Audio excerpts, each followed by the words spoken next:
රැකියාවක් විදිහට ඕන කෙනෙක්ට ඉස්සරහට කරගෙන යන්න පුළුවන් දෙයක්. මොකද අපිට පියවරෙන් පියවර මේක ගොඩනගා ගන්න පුළුවන්. මාසිකව හොඳ ආදායමක් රැකියාවක් කරන ගමන් උනත් අතරතුරදී අපිට කරගන්න හොඳ දෙයක්.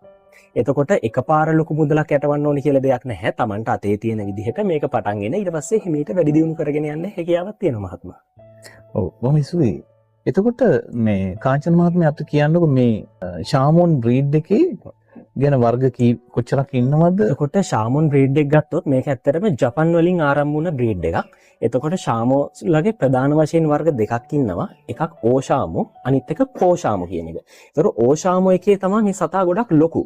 ඒතර කෝෂාමෝ කියන සතා ගොඩක් පොඩි සතෙක්. ඒ කියන්නේ අඩියකට වඩා අඩු සතෙක්. ගොඩක් වෙලාවට අඟල් 6 7 අතර වගේ සතෙක් තමයි කෝෂාමෝ කියන්නේ. ඒතර කෝෂාමෝ කියන එක ලංකාවේ ගොඩක් දෙනෙක් අතර නැහැ. කීප දෙනෙක් අතර විතරයි ඉන්නේ. ඒත් එක්කම මේ ඕෂාමෝ ගොඩක් දුරට ප්‍රසිද්ධ වෙලා තියෙනවා. මොකද මේ සතා